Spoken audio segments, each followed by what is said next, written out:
ஹர நம பார்வதி பதையே நாடுடைய சிவனே போற்றி, ராமச்சந்திரமூர்த்திக்கு, சீதா பிராட்டியாருக்கு, ஆஞ்சநேய சுவாமிக்கு, எல்லாம் வல்ல ஒன்றாய் உடனாய் வேறாய் இருந்து அருள் செய்யக்கூடிய சிவபெருமானுடைய அளப்பெரும் கருணையினாலே நம்முடைய போற்றுதலுக்கும் வழிபாட்டுக்கும் உரிய ஆதி விநாயக பெருமான் திருமுன்பாக கம்ப ராமாயணத்தினுடைய தொடர் சொற்பொழிவினை அடியேன் 2வது நாளாக நிகழ்த்த இருக்கின்றேன். சுவாமி தயானந்தா கலை மற்றும் அறிவியல் கல்லூரியினுடைய 25ஆம் ஆண்டு வெள்ளி விழாவினை முன்னிட்டு மிக அழகான முறையிலே எங்களுடைய கல்லூரியின் சார்பாக இந்த ஏற்பாட்டினை அவர்கள் செய்திருக்கிறார்கள். இதற்கு அனுமதி தந்து இந்த கம்பராமாயண தொடர் சொற்பொழிவு 7 நாட்களுக்கும் தலைமை தாங்கி இருக்கக்கூடிய போற்றுதலுக்குரிய ஸ்வர்ணவல்லி அம்பாள் சமேத முக்தீஸ்வரர் சுவாமியினுடைய வேத சிவாகம பாடசாலையினுடைய குரு முதல்வர் சிவஸ்ரீ அண்ணா அவர்களுடைய திருவடிகளை அபிவாதையை சொல்லி நமஸ்காரம் செய்து கொள்கின்றேன். இந்த பாடசாலையைச் சேர்ந்த வித்தியார்த்திகளே, அன்பு குழந்தைகளே, மாணவ செல்வங்களே, மிக வேகமாக 7 மணிக்கு சரியா 7 மணிக்கு ஆரம்பிச்சிருக்கிறோம். ஒரு 8:05 நாம பூர்த்தி பண்ணணும். இன்றைய தலைப்பு சீதாதேவி திருக்கல்யாணம் என்ற தலைப்பிலே அடியேன் உரையாற்ற இருக்கிறேன். தலைப்பு தான் சீதாதேவி திருக்கல்யாணம் என்ற தலைப்பு தானே தவிர ராமாயண கதை முழுவதும் ஒரு பக்கம் அப்படியே இந்த தண்டவாளத்தில் நம்முடைய கதை பகுதி சென்று கொண்டே இருக்கிறது.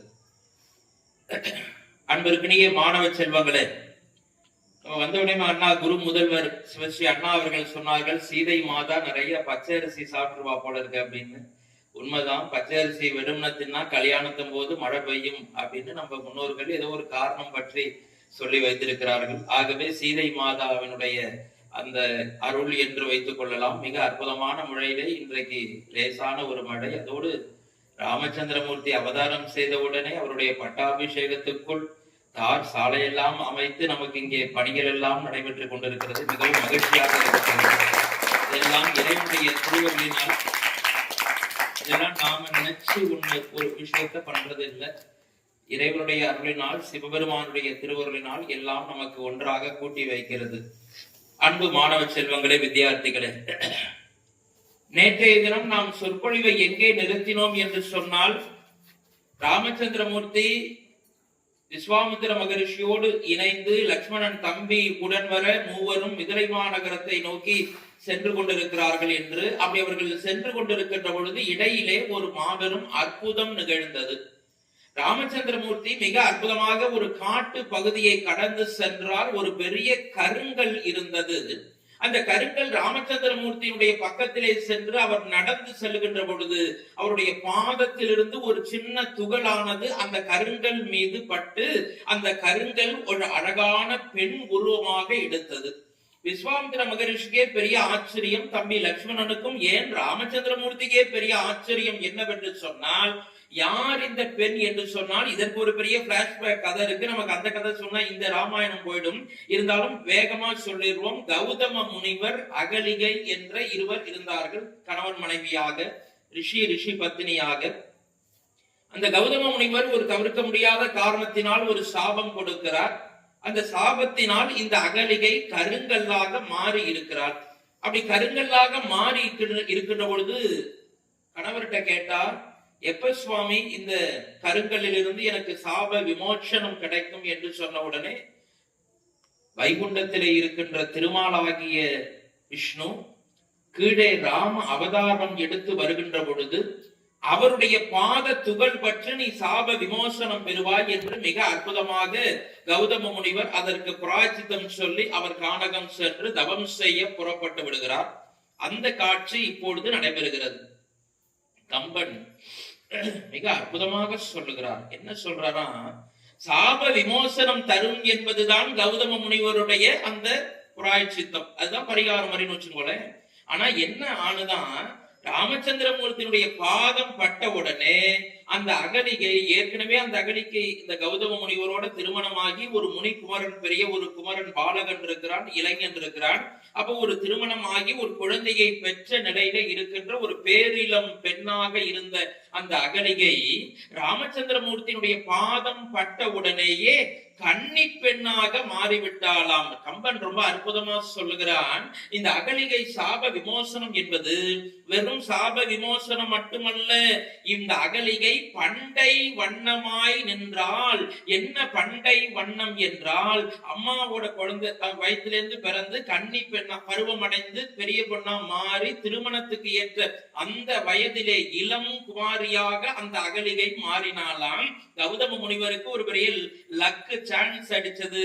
தான் வாழ்ந்த அதே அகலிகையோடு மீண்டும் ராமச்சந்திரமூர்த்தியினுடைய அருளினாலே அவள் கன்னி பெண்ணாக மாற அந்த கௌதமரையும் அகலிகை முனிவரையும் இருவரையும் சேர்த்து வைத்து ராமச்சந்திரமூர்த்தி தாயே என்று பார்த்து வணங்கினார் என்று பார்க்கிறோம். இதுல ஒரு சின்ன தாற்பயம் என்னவென்று சொன்னால், நம்முடைய ஆத்திலே இல்ல வீட்டிலே திருமணம் கொஞ்சம் தள்ளி போயிட்டே இருக்கு, ஜாதகம் தள்ளி போயிட்டே இருக்கு அப்படின்னு சொன்னோம்னா, அப்ப என்ன செய்வார்னா, ஏதாவது ஒரு ஏழ்மையான தம்பதிகளுக்கு, முடியாத தம்பதிகளுக்கு தன்னால் முடிஞ்ச பண உதவி செய்யணும். இல்ல வசதி இருந்துன்னா திருமாங்கல்யமே வாங்கி ஒரு பட்டு புடவை அந்த திருமாங்கல்யத்துக்கு கணவன் அந்த பொண்ணு மாப்பிள்ளைக்கு உண்டான செட்டு வாங்கி கொடுக்கிறது ஒரு பிராயச்சித்த மாதிரி ஜோதிடர்கள் சொல்லுகிறார்கள். அதுபோல ராமச்சந்திரமூர்த்தி சீதா மாதாவுடைய திருக்கல்யாணம் இன்றைய தினம் இன்னும் ஒரு அரை மணி நேரத்துல நிகழ போறது கதைப்படி. அப்படி சீதா மாதாவுக்கும் ராமச்சந்திரமூர்த்திக்கும் திருமணம் நடைபெறுகின்ற அந்த சடங்கிற்கு முன்பாக பிரிந்திருந்த இருவரையும் ராமச்சந்திரமூர்த்தி சேர்த்து வச்சுட்டு போய் கல்யாணம் பண்ணிக்க போறார். அது ஒரு நமக்கெல்லாம் ஒரு பாடம். என்ன பாடம் என்று சொன்னால், ஜாதகம் எடுக்கிற சார் அமைய மாட்டேங்கிறது, ஒண்ணும் பொண்ணு வரல, கோத்திரம் சரி நன்னா இருக்குன்னு பார்த்தா கோத்திரம் சக கோத்திரமா பெறுறது, இந்த மாதிரி நிறைய விஷயங்கள் எல்லாம் இருக்கிறது என்று சொன்னால், அன்பு குழந்தைகளே, இதுவோட ஏதாவது ஒரு திருமண வைபவத்தை நம்மால முடிஞ்ச உதவிகளை செஞ்சுட்டு அதன் பிற்பாடு நாம அந்த திருமண வைபவத்தை செய்தால் கண்டிப்பாக நடைபெறும். இந்த சீதாதேவி திருக்கல்யாணத்தை யாரெல்லாம் கேட்கிறார்களோ, இந்த யூடியூப் வழியாக தம்பி குகன் அழகாக அவற்றை பதிவு செய்கிறார், யாரெல்லாம் கேட்கிறார்களோ அவர்களுக்கு எல்லா வளங்களும் நலங்களும் வாரி வாரி ராமச்சந்திரமூர்த்தி கொடுப்பார். ராமச்சந்திரமூர்த்திக்கு இப்படி அகலிகை மாதாவுடைய சாப விமோசனம் பெற்றவுடனே விஸ்வாமித்திர மகரிஷி மிக அற்புதமாக சொன்னார், இவ்வண்ணம் நிகழ்ந்த வண்ணம் இனி இந்த உலகிற்கெல்லாம் பொய்வண்ணம் அன்றி மற்றும் ஓர் துயர் வண்ணம் உருவதுண்டோ, மைவண்ணத்து அரைக்கை போரில் மழை வண்ணத்து அண்ணலே உன் கைவண்ணம் அங்கு கண்டேன், கால் வண்ணம் இங்கு கண்டேன் என்று குருநாதராக இருக்கின்ற ராஜரிஷி வாயிலாக கம்பன் ராமனுடைய அழகை மிக அற்புதமாக சொல்லுகிறார். இன்னைக்கு கூட நம்ம மழை வந்தது பார்த்தீங்களா, அதுதான் ராமருடைய நிறம். மழை வண்ணத்து அண்ணலே, மேகம் கருகருகரு என்று அப்படி இருட்டின்று மூடின்று அப்படி தொட்டா மழை பெய்யுற மாதிரி ஒரு கரிய நிறம் இருக்கிறதே, அந்த கரிய நிறம் தான் ராமச்சந்திரமூர்த்தியினுடைய அந்த வண்ணம். வண்ணம் வண்ணம் என்றால் நிறம். ரொம்ப அற்புதமா சொல்றார், உன் கைவண்ணம் அங்கு கண்டேன். யார் சொல்றார்? வாத்தியார் சொல்றார் ராமன சீடனை பார்த்து, ராமா உன்னுடைய கையினுடைய அழகு அறக்கிறதே, அந்த அழகை நான் எங்கே கண்டேன் என்று சொன்னால், தாடகை வதத்திற்குமே தாடகை தினம் சம்ஹாரம் என்றுதானே இங்க வந்தார். அந்த தாடகை வதத்தின் பொழுது பார்த்தேன், உன் கைவண்ணம் அங்கு கண்டேன், கால் வண்ணம் உன்னுடைய காலினுடைய அழகு இருக்கிறதே ராமா, இந்த அழகை நான் எங்கே பார்த்தேன் என்று சொன்னால், இந்த அகலிகை சாப விமோசனத்திலே நான் பார்த்தேன் என்று மிக அற்புதமாக சொல்லுகிறார். வண்ணம் என்று சொன்னால் அழகு. அப்படியே தமிழ்ல கவியரசர் கண்ணதாசன் ஒரு சினிமா பாட்டுல சொன்னார், பெரிய பழைய தாய்மார்கள் தான் தெரியும் அந்த சினிமா பாட்டு, எம்ஜிஆருடைய, அதுவும் ராமச்சந்திரனுடைய பாடல் தான் எம்ஜிஆர் பாட்டு. அவர் உன் படம் பேரு என்ன பாசம்னு நினைக்கிறேன், பால் வண்ணம் பருவம் கண்டு வேல் வண்ணம் விழிகள் கண்டு மால் வண்ணம் நோய் கொண்டு வாடுகிறேன்னு ஒரு அந்த பொண்ணு பாடுவா. உடனே ராமச்சந்திரன் தலைவன் பாடுவான், உன் கை வண்ணம் அங்கே கண்டேன், கால் வண்ணம் இங்கே கண்டேன், பொன் வண்ணம் நோய் கொண்டு வாடுகிறேன் என்று கவியரசர் பாடுவார். அப்ப என்னன்னா, கண்ணதாசன் இருக்கிறாரு, ஆக்சுவலா இந்த வரி இந்த சொல் இருக்கிறதே இது எங்கேருந்து எடுத்ததுன்னா கம்பராமாயணத்திலிருந்து எடுத்தது. நம்ம ஏற்கனவே சொல்றோம், பேரறிஞர் அண்ணா ஒரு விஷயத்தை சொன்னார், ஒன்றே குலம் ஒருவனே தேவன் என்பது. ரொம்ப சந்தோஷம். அறிஞர் அண்ணா சொன்னால் தமிழ்நாடே சொன்னது போல, ராமச்சந்திரமூர்த்தி அண்ணா சொன்னாலும் சரி, திருமூலர் அண்ணா சொன்னாலும் சரி, திராவிட முன்னேற்ற கழகத்தினுடைய பேரறிஞர் அண்ணா சொன்னாலும் மகிழ்ச்சி. அற்புதமான கருத்து, ஒன்றே குலம் ஒருவனே தேவன். ஆனால் பேரறிஞர் அண்ணா எதிலிருந்து எடுத்து சொன்னார் என்று சொன்னால், 12 திருமுறையிலே 10ஆம் திருமுறையாக இருக்கின்ற திருமூலர் அருளிய திருமந்திரத்திலேதான் இந்த ஒன்றே குலம் ஒருவனே தேவன் என்பது முதலாக மகா வாக்கியமாக இடம்பெறுகிறது. அவற்றைத்தான் பேரறிஞர் அண்ணா எடுத்து சொன்னார். அது தமிழ்நாடு முழுவதும் பரவியது. அது போகட்டும். அதுபோல ரொம்ப அற்புதமாக கம்பனுடைய அந்த 2 வரிகளை, உன் கை வண்ணம் அங்கு கண்டேன், கால் வண்ணம் இங்கு கண்டேன் என்ற 2 வரிகளை மிக அற்புதமாக கவியரசர் தன்னுடைய திரை இசை பாடல்கள்ல பாடியதுனால அந்த வரி உலகம் முழுவதும் பிரபல்யமாக போனது. அப்படிப்பட்ட இந்த நிலையை கடந்து இடையிலே ஒரு சோனை நதி, மிதிலாபுரி வரப்போறது, மிதிலை மாநகரம். இந்த மிதிலாபுரியை தாண்டி மிதிலை தலைநகரத்துக்கு போகணும், மிதிலை மாநகரத்துக்கு போகணும். அப்படி போகின்ற பொழுது இடையிலே ஒரு சோனை நதி வருகிறது. அந்த சோனை நதியை கடப்பதற்கு விஸ்வாமித்திர மகரிஷி ஏறி, கொஞ்சம் சின்ன போட்டு மாதிரி இருக்கு, அந்த போட்ல ஒரு வீரப்பன் என்ற ஒரு மீனவன் இருந்தான். அந்த மீனவன் இக்கரையிலிருந்து கொண்டு போய் அக்கறைக்கு விடணும். அது அந்த மீனவருடைய வேலை. போட்டு இங்க இருந்து கொண்டு போய் ஒரு 4 8 வாங்கிட்டு அங்க விடுவார். அங்க இருக்கிற அந்த மக்களை கொண்டு வந்து இங்க விடுவார். இடையில பாலம் கிடையாது. அதனால அந்த ஓடன் என்ன சொன்னா, வீரப்பன் என்ற ஓடன், அது மேல ஏறி உட்கார்றதுக்காக போனா, ராமச்சந்திரமூர்த்தியே நில்லுசாமி அப்படின்னு. லக்ஷ்மணனுக்கு கோபம் வந்தது. மீனவரே, யார் தெரியுமா எங்க அண்ணன்? சக்கரவர்த்தி திருமகன், அயோத்தியா என்ற நாட்டினுடைய தசரத சக்கரவர்த்தி இருக்காரப்பா, அவருடைய இளவரசர், மூத்த இளவரசர், நாளைக்கு பட்டத்துக்கு வரப்போவர், பெரிய இடத்துக்குள்ள அப்படின்னு சொன்ன. அதெல்லாம் இருக்கட்டும், எல்லாம் எனக்கு தெரியும் சாமி, கம்மனு குந்துன்னு சொன்னான் அந்த வீரப்பன். விஸ்வாமித்திர மகரிஷி ஏறி உட்கார்ந்தார், லக்ஷ்மண சுவாமி ஏறி உட்கார்ந்தார். ராமா அங்கேயே நெல்லுன்னு சொல்லிட்டு பக்கத்துல இந்த மாதிரி ஒரு கருங்கல் இருந்து அந்த கருங்கல்ல உட்கார வச்சு ஒரு பாதம் தட்டை எடுத்து அந்த சோனை நதியிலிருந்து கொஞ்சம் குடுவையில தண்ணீர் எடுத்து அந்த பாதத்தை நல்லா அலம்புனா, பாதத்தை நல்லா தேய்ச்சு இந்த கீழ் இருக்கு இல்லையா அடி பாதம், அதுல நல்லா கைய விட்டு இந்த விரல், வீரப்பன் என்ற மீனவன் செய்த காரியத்தை பாருங்க, இந்த விரல் இடுக்குகளை எல்லாம் கைய விட்டு அங்க ஏதாவது தூசி இருந்தா நல்லா சுத்தமா அலம்புனா, அலம்பிட்டு அதை எடுத்து தன்னுடைய தலையிலே புரோட்சணம் செய்து கொண்டான். அச்சுதாய நமக, அனந்தாய நமக, கோவிந்தாய நமக, நம்ம சந்தியாவந்தரத்துல பண்ணுவதை போல அவற்றை பிராச்சனமாக எடுத்து உட்கொண்டான் அந்த மீனவன். மிகுந்த மகிழ்ச்சி அடைந்தார் ராமச்சந்திரமூர்த்தி. அவருக்கே ஒண்ணும் புரியல. ஏன்பா என்னப்பா பண்ற? நான் யாருன்னு உனக்கு தெரியுமா? அண்ணா, உன்னை பத்தி எனக்கு தெரியும்னா, அண்ணாவை பத்தி தமிழ்நாட்டிலே தெரியாதவர்கள் யாராவது இருப்பார்களா? ராமச்சந்திரமூர்த்தி அண்ணா, கண்டிப்பாக உன்னை பற்றி எனக்கு தெரியும். என்னப்பா பண்ற? ஒண்ணும் இல்லைன்னா, இப்பதான் கேள்விப்பட்டேன், என்கிட்ட இருக்கிறது ஒரே ஒரு போட்டு இருக்கு, உன் கால் பட்ட உடனே கருங்கல்ல பெண்ணா அனுச்சுன்னு இப்பதான் வாட்ஸ்அப்ல நியூஸ் பார்த்தான்னா, நீ பாட்டி என் போட்ல ஏறி காலை வச்சுட்டேன்னா, இந்த ஒரே ஒரு என்கிட்ட இருக்கிறது இந்த ஒரு போட்டை வச்சுதான் நான் வயிற்று குழப்ப ஓட்டின்னு இருக்கேன். இந்த போட்டும் ஒரு பெண்ணா மாறி போச்சுன்னா, ஆல்ரெடி ரேஷன் கார்டு போட்டு வீட்டுல ஒரு மனைவி இருக்கிறா, இந்த பொண்ணை அடிச்சுட்டு போய் நான் எங்க 2வது ரேஷன் கார்டு போடுறது அப்படின்னு ரொம்ப நகைச்சுவையா கேட்டான். ராமச்சந்திரமூர்த்தி மெய்சிலிருந்து சிரித்து போனார். ஏறி உட்கார்ந்தார். உட்கார்ந்துட்டு இக்கரையிலிருந்து அக்கறைக்கு கொண்டு போய் மிதிலை மாநகரம் வரப்போறதுக்குள்ள என்ட்ரி ஆக போறா. அப்படி உள்ள போய் இறக்கி விட்டான். இறக்கி விட்டனே ராமச்சந்திரமூர்த்தி பார்த்தார். இவ்வளவு அன்பு உடையவனாக, அவனுக்கு பாருங்க பெரிய பாக்கியம், பரம்பொருளுடைய பாதத்தை தொட்டு அலம்புகின்ற ஒரு பெரிய பாக்கியம் கிடைத்தது அந்த மீனவனுக்கு. ஆகவே என்ன பண்ணார் சுவாமி, கையில இருக்கிற ஒரு மோதிரத்தை எடுத்து, இந்தப்பா நான் 8 நாள் 4 நாள் எடுத்துட்டு வரல பணம், அதனால இந்த மோதிரத்தை என் ஞாபகமா வச்சுக்கோ அப்படின்ன உடனே அந்த வீரப்பன் என்ற மீனவன் அவற்றை வாங்க மறுத்து விட்டான். ஏன் மறுத்தான்னு சொன்னா, அண்ணா நீயும் நானும் ஒரே ஜாதிதான், அதனால் நான் உன்னிடம் பணம் வாங்க மாட்டேன். லக்ஷ்மணனுக்கு சல்லுன்னு சீர்னார்.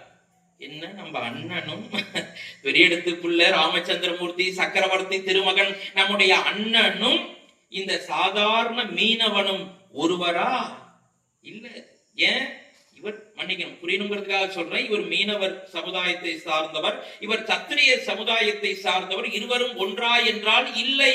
ஆனால் அந்த மீனவன் சொன்னான், என்ன சொன்னா, நீயும் நானும் ஒண்ணுதான் ராமா, ஒண்ணுமில்ல. ஒரு டிரைவர் இருக்கார், கவர்மெண்ட் டிரைவர். அவர் ஏதாவது ஒரு பஸ்ல தமிழ்நாட்டை சுத்தி போனார்னா அவர் டிக்கெட் வாங்க வேண்டாம். அதனால நீயும் ஒரு ஓடக்காரன் தான் ராமா, நானும் ஒரு ஓடக்காரன். தம்பி லட்சுமணனுக்கு சல்லுன்னு சீர்னார். ஆதிசேஷன் அம்சன் அல்லவா, சல்லு என்று சீறினார். பாம்பெடுத்து சீரார். நீ ரொம்ப அதிக பிரசங்கித்தனமா பேசுற. எங்க அண்ணன் யாரு தெரியுமா? உன்ன மாதிரி ஒரு சாதாரண ஓடக்காரன் என்று நினைத்தாயா? இல்லை, அவர் சக்கரவர்த்தி திருமகனடா. அட சும்மா நில்லுங்க தம்பி, கோவப்படாதீங்க. சின்னவரா ரொம்ப கோவப்படுறாரு, அமைதியா இருக்க சொல்லுங்க. ஏன் தெரியுமா? ராமா, நீ என்ன தெரியுமா செய்றாய்? நான் இந்த சோனை நதியில 4 8 வாங்கிட்டு இங்கிருந்து அங்க கொண்டு போய் விடுறேன். நீ என்ன தெரியுமா ராமா செய்கிறாய்? இந்த பிறவியாகிய பெருங்கடலை இக்கரையிலிருந்து அக்கறைக்கு சேர்க்கிறாய் ராமா. பிறவி பெருங்கடல் நீந்துவர் நீந்தார், இறைவனடி சேராதார் என்பதை போல ராமா, நீதான் பெரிய ஓடக்காரன் ராமா, நீதான் பெரிய ஓடக்காரன். நான் இந்த சின்ன சோனை நதியை தானே கடக்கிறேன். அது மட்டுமல்ல, உன்னுடைய நாமம் ராம நாமம் இருக்கிறதை இன்னைக்கு அந்த பெருமையை பார்க்க போறோம். அன்பு குழந்தைகளே, வித்தியார்த்திகளே, ராம நாமம் எவ்வளவு உயர்ந்தது தெரியுமா? காசியிலே வாரணாசியிலே யாரெல்லாம் மரணிக்கிறார்களோ, சிவபெருமான் இந்த ஆன்மா கூடை விட்டு வெளியே போகிறதோ அவருடைய வலது காதிலே காசி விஸ்வநாத சுவாமியே வலது காதிலே என்ன ஓதுகிறார் என்று சொன்னார்? ராம ராம ராம ராம என்று ஓதுவதாக அடியேன் சொல்லல, காசி மகாத்மியம் என்ற அந்த வாரணாசியினுடைய ஸ்தல வரலாறு சொல்லுகிறது. அவ்வளவு உயர்ந்த நாமம் ராமநாமம். இன்னைக்கு அந்த கதையை பார்ப்போம். இப்பொழுது மூவரும் அவற்றிடமிருந்து விடைபெற்று மிக மகிழ்ச்சியாக அந்த மிதிலை மாநகரத்தை நோக்கி சென்றார்கள். அன்பு குழந்தைகளே, மிதிலை மாநகரம் மிக அற்புதமான நகரம். எங்கு பார்த்தாலும் திருவிழாக்களை போல கடைகளும் எல்லாம் இருக்கிறது. விஸ்வாமித்திர மகரிஷி குருநாதர் அவருக்கு இதெல்லாம் வேடிக்கை பார்க்கணும்ல, சரக்குன்னு ஒரு பாட்டு வேகமா நடந்து போயிட்டார். தம்பி லட்சுமணன் ஒரு பக்கம் அப்படி கடையை வேடிக்கை பார்த்துட்டே போறார், திருவிழா கடையை. ராமச்சந்திரமூர்த்தி அண்ணா ஒரு பக்கம் அப்படி வேடிக்கை பார்த்துட்டே போனார். அப்படி போகும்போது உப்பிரிகைன்னு சொல்லுவோம், அந்த போர்ட்டிகோன்னு சொல்றோம். இன்னைக்கு கார் பார்க்கிங், முன்னாடி வீட்டுக்கிட்ட காரை நிப்பாட்டி வைக்கிறோம் இல்லையா, அது மாதிரி உப்பிரிகைன்னு பேரு. அதுல சீதை மாதா அந்த அரண்மனையினுடைய உப்பிரிகளை நின்று கொண்டு மிக அற்புதமாக ஒரே நேரத்திலே கம்பனை போல ஒரு காதல் பாடல் பாடுவதற்கு இன்னும் ஒருவர் இந்த உலகத்திலே பிறந்து வர வேண்டும். அன்பு குழந்தைகளே, ரொம்ப அற்புதமாக சொல்லுகிறார்.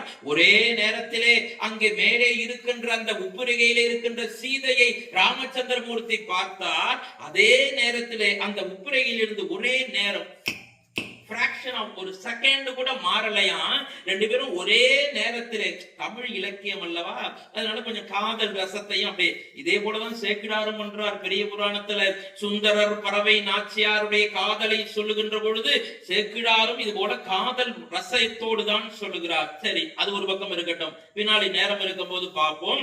அப்படிப்பட்ட கம்ப நாட்டாழ்வார் மிக அற்புதமாக சொல்லுகிறார். என்ன சொல்றாராம்? என்னரும் நலத்தினால் நின்றருள் நின்றழி கண்ணோடு கண்ணினை கவ்வ ஒன்றை ஒன்று உண்ணவும் நிலைவராது உணர்வும் ஒன்றிட அண்ணனும் நோக்கினான் அவளும் நோக்கினாள் என்று மிக அற்புதமாக சொல்லுகிறார். ராமச்சந்திரமூர்த்தி ஒரே நேரத்தில் பார்த்தார், சீதை மாதாவும் அதே நேரத்தில் பார்த்தார். நான் சொல்றது ஒரு 5 நிமிஷம் சொற்பொழிவு சொல்றேன். இதெல்லாம் நடந்து முடிந்தது ஒரு 2 வினாடிகளுக்குள் எல்லாம் நடந்து முடிந்து விட்டது. ராமச்சந்திரமூர்த்தி பார்த்தாராம், இதுவரைக்கும் எந்த கன்னி பெண்ணையும் ஏறெடுத்தும் பார்க்காத ராமச்சந்திரமூர்த்தி, இதுவரைக்கும் எந்த ஒரு அழகான பெண்ணையும் ஏறெடுத்து பார்க்காத ராமச்சந்திரமூர்த்தி இந்த உப்பரையிலே நின்று கொண்டிருக்கின்ற சீதை மாதாவை பார்த்தார் என்று சொன்னால் சுவாமி மனசுல முடிவு பண்ணாராம், இவர் மனிதனாதான் வந்திருக்கார். அந்த பகவான்கிற அந்த விஷயத்துல உட்காருங்கம்மா, எவ்வளவு நினைப்பீங்க, எனக்கு ஒரு ஆடியன்ஸ் இருக்குல்ல, இப்படி இப்படி வந்து பாத்தீங்கன்னா நிறைய ஆடியன்ஸ் இருக்கிற மாதிரி எனக்கும் மகிழ்ச்சி. வடிவேலனை கூட இப்படி வந்துடலாம், ஏன்னா புதர் இங்க கிட்டக்க வாங்கன்னு இப்படி வாங்க வடிவேலன் மகிழ்ச்சி. அதனால ராமாயணம் கேட்கின்றவருக்கும் இந்த ஒளி அமைத்த வடிவேலனுக்கும் ஒரு கைத்தட்டல் கொடுங்க. அற்புதமான ஒளிபெருக்கி. இந்த கூட நான் அண்ணன் சேர்ந்து ஆட்டையை போட்டு வாங்கிட்டு போயிடலாம் நினைச்சிட்டு இருக்கேன். அற்புதமா இருக்கு, போற இடத்துல எல்லாம் சூப்பர் எக்ஸலண்ட் மைக். இந்த மாதிரிதான் இருக்கணும். இது டிஸ்டன்ஸ் இருக்கு, எவ்வளவு தூரத்துல பேசணும்னு இருக்கு. சில பேர் இதை போய் கடிக்கிற மாதிரி பேசுவான், அப்படி பேசக்கூடாது. ஃபுல்லா குரல் வளத்தை உறிஞ்சிட்டு போயிடும், டயர்ட் ஆயிடுவோம் சீக்கிரம். எவ்வளவு டிஸ்டன்ஸ்ல பேசணும், எப்ப பேசும்போது எப்படி திரும்பினாலும் இப்படி திரும்பினாலும் நான் இந்த மைக்கை ஒட்டிதான் என்னுடைய வாய்ஸ் இருக்கும். நீங்க கவனிச்சு பார்த்தா தெரியும். இந்த பக்கம் அப்படி திரும்பி பேசினா கூட என்னுடைய இந்த உச்சரிப்பு என்பது இந்த மைக்கை ஒட்டி இருக்கும். இந்த பக்கம் அப்படி திரும்பினாலும் இப்படி இருக்கும். ஆகாயத்தை பார்த்தாலும் இப்படி கொஞ்சம் குனிஞ்சு தான் பேசணும். இவ்வளவு டெக்னிக் இருக்கு இந்த மைக்கை ஹேண்டில் பண்றதுல மட்டும். சரி, அது போகட்டும். ராமச்சந்திர மூர்த்திக்கு அன்பு மாணவ செல்வங்களே, மிக அற்புதமாக ஒரே நேரத்திலே அண்ணலும் நோக்கினாள் அவளும் நோக்கினாள் என்று கம்பநாட்டாழ்வார் காதல் ரசம் சொட்ட சொட்ட பாடுகிறார். இந்த கல்லூரியில கூட நான் மாதிரி பாடம் எடுப்பேன். சில நேரம் அண்ணலும் நோக்கினான் அவளும் நோக்கினான், இடையிலே வாத்தியார் பேராசிரியரும் நோக்கினார் அப்படின்னு பாக்குற மாதிரி இருக்கும் இல்லையா? அதனால அப்படிப்பட்ட நிலையிலே இந்த அண்ணலும் நோக்கினான் அவளும் நோக்கினான் என்று காதல் வசப்பட சொல்லுகிறார். மூவரும் சென்று அந்த மிதிலை மாநகரத்திலே இருக்கிறார்கள். அன்பு வித்தியார்த்திகளே, அன்றைய தினம் காலையில சீதை மாதாவுக்கு சுயம்பரம் நடக்கிறது. அப்படி நடக்கட்டும். அதுக்குள்ள இந்த சீதை மாதாவோட கதையை கொஞ்சம் ஒரு 5 நிமிஷத்துல வேகமா அடிச்சுட்டு வந்துருவோம். அன்பு குழந்தைகளே, சீதை மாதா யார் என்று சொன்னால் ஏற்கனவே சொல்லியாச்சு நேற்றுக்கு. சீதை மாதா வைகுண்டத்திலிருந்து ஸ்ரீதேவியே கீழே வந்து அவதாரம் பண்ண போறார். எப்ப பண்ணார்னா, இந்த மிதிலாபுரி என்ற இந்த மிதிலை மாநகரத்தினுடைய தலைநகரம் மிதிலாபுரி. அந்த மிதிலாபுரியை ஜனகர் என்ற ஒரு பெரிய மன்னன் ஆட்சி செய்தார். ஜனகர் என்றால் என்ன அர்த்தம் என்றால் மக்களை காப்பவர் என்று பொருள். ஜனகர் என்றால் அது ஒரு குடும்பத்து பட்ட பெயரை போல.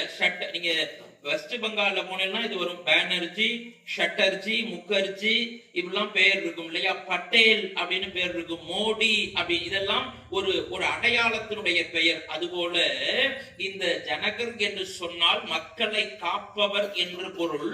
அந்த ஜனக மகாராஜா பொன் ஏர் பூட்டினார். இது ஒரு பெரிய பழக்கம். ஒவ்வொன்றுலையும் நிறைய விஷயம் இருக்கு, எதை சொல்றதுன்னு தெரியல. பொன் ஏர் பூட்டுதல்னா உங்களுக்கு தெரியும், ஆடிப்பட்டம் தேடி விதைன்னு உண்டு.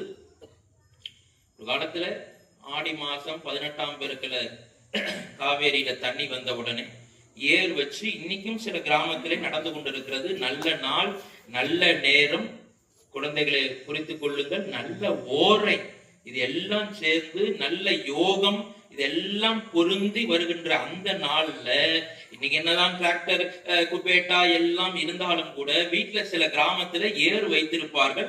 அந்த ஏரை வச்சு 2 பக்கம் மாட்டை பூட்டி கொஞ்சம் தூரமாவது சாஸ்திரத்துக்கு உழுவார்கள். அது இரும்பு மரத்துல இருக்கும், அந்த கீழே இருக்கிற மண்ணுல இருக்கிற பகுதி மட்டும் இரும்புல இருக்கும். இது சாதாரண ஏர் கலப்பை. மகாராஜா ஏர் பூட்டினா இதே மாதிரி ஓட்டை இந்த இரும்புல பண்ண முடியாது. அது அவர் ஓட்டினார்னா அவருக்குன்னு ஒரு விஷயம் இருக்கு இல்லையா? நல்ல பெரிய மேற்குத்தி மாடு ஜம்முன்னு, காங்கேயம் மேற்குத்தி மாடு ஜம்முன்னு விளவேர்னு இருக்கணும். அவருடைய ஏற்கலப்பை தங்கத்திலே இருக்கிறது. அதுதான், வேற ஒண்ணும் இல்லை. மகாராஜாங்கிறதுனால அவர் தங்கத்துல யூஸ் பண்றார், சாதாரண மக்கள்னால இரும்புல அதை பயன்படுத்துறோம். அப்ப மகாராஜா என்ன பண்ணுவாராம், நல்ல நாள் பார்த்து ஜனக மகாராஜா ஒரு நாள் பொன் ஏர் பூட்டுகிறார். ஏற்கலப்பை வச்சு அப்படி உழறார். எதற்கு? விதை விதைப்பதற்கு. அப்பொழுது கீழே பூமியிலே ஒரு பெட்டி தட்டி விட்டது, அப்படி தென்பட்டது. அந்த பெட்டியை திறந்து பார்க்கிறார். அழகான பெண் குழந்தை இருக்கிறாள். அதற்கு சீதை என்று பெயர் வைத்து ஜனக மகாராஜா அழகாக வளர்த்து கொண்டிருக்கிறார் என்று பார்க்கிறோம். அந்த சீதை வந்த உடனே அவருடைய சீரத்வஜர்னு பேரு, அவருடைய தம்பி குஷத்வஜர், அண்ணா தம்பி. அந்த சீரத்வஜருக்கு சீதை வந்த உடனே ஊர்மிளை என்று ஒரு பெண் பிறந்தால். தம்பிக்கு மாண்டவி, சுதகீர்த்தி என்று 2 பெண் மகள்கள். இந்த பக்கம் அயோத்தியாவிலே 4 அரச குமாரர்கள், இந்த பக்கம் மிதிலாபுரியிலே 4 இளவரசிகள் பிறந்தார்கள். சரி, இருக்கட்டும். இந்த 4 பேரும் என்ன பண்ணா, இந்த மாதிரி சின்ன குட்டி பாப்பாவா குழந்தையா இருக்கும் போது பந்தை எடுத்து விளையாடி கொண்டு, பந்து விளையாடுறா, பூ எடுத்து பந்து போட்டு விளையாடுறா. அன்பு குழந்தைகளே, இந்த ஜனக மகாராஜாட்ட ஒரு சிறப்பு இருக்கிறதுடைய அரண்மனையிலே, அவருடைய அந்த சாமி அறையிலே என்ன பெரிய சிறப்புன்னா, இந்த மாதிரி ஒரு பெட்டி, இந்த போடியம் இருக்கு இல்லையா, இது மாதிரி ஒரு பெரிய பெட்டி இருக்கிறது. அந்த பெட்டியில என்ன வைத்திருக்கிறார் ஜனக மகாராஜா என்று சொன்னால், சிவ தனுஷுவை வைத்திருக்கிறார். இந்த சிவதனுசு ஏது சார்னா அதுக்கு ஒரு பெரிய கதை இருக்கு, நமக்கு நேரம் இல்ல.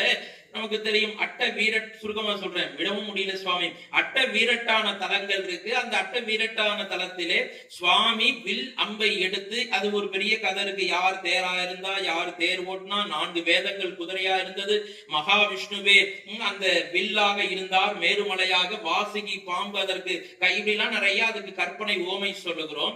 அப்படி மகா சிவபெருமான் முப்புறங்கள், அதுக்கு ஒரு கதை, தங்க கோட்டை, வெள்ளி கோட்டை, இரும்பு கோட்டை, நேரம் இல்ல, அந்த 3 புறங்கள் 3 கோட்டைகள் இருந்தது. அந்த 3 கோட்டைகளை சிவபெருமான் இதெல்லாம் ஒண்ணும் பண்ணல, ஜஸ்ட் ஒரு ஸ்மைலிங் ஃபேஸ், அப்படி லேசா அப்படி புன்முறுவல் செய்தார், அப்படி லேசா சிரிச்சாரா, அந்த 3 கோட்டைகளும் எரிஞ்சு சாம்பலாக போய்விட்டது. இதுக்கெல்லாம் வெப்பன்ஸுக்கு வேலை இல்லாம பண்ணிட்டார் சிவபெருமான். தன்னுடைய புன் சிரிப்பினாலேயே சிவபெருமான் 3 கோட்டைகளை எரித்தார். அந்த வில்லை சிவபெருமான் ஜனக மகாராஜாவுடைய முன்னோர்கள்ட்ட அதை நீ வச்சுட்டு பூஜை பண்ணிட்டு வான்னு கொடுத்தாச்சு. அந்த சிவபெருமான் கையில வச்சிருந்து பயன்படுத்தாத வெளியில பயன்படுத்திய வெளி எப்படி வேணா வச்சுக்கோங்களேன், கையில வச்சிருந்த அந்த சிவ தனுசு தான் ஜனக மகாராஜாவுடைய அந்த சாமி அறையில பெரிய பெட்டியில வச்சு அவர் தினமும் பூஜை புனஸ்காரம் பண்ணி சிவபெருமான வச்சிருந்ததுன்னு அபிஷேகம் பண்ணிட்டு வர்றார். அதை எடுத்து தூக்கணும்னா 16,000 படை வீரர்கள் வேணும். எப்படி தூக்கணும்னா அப்படி லேசா தூக்கிடலாம், இது அப்படி சக்குன்னு ஒரு கையில வாட்டர் பாட்டில தூக்கிடலாம். அந்த சிவ தனுசுவை தூக்கணும்னா, அந்த பெட்டியோட அப்படி லேசா தூக்கணும்னா 16,000 வீரர்கள் வேணும். எதுக்கு? ஒரு 2 தப்படி நவுத்தி வச்சுட்டு அவன் உட்கார்ந்துருவான். 16,000 பேரும் வீட்டுக்கு போயிடுவான்.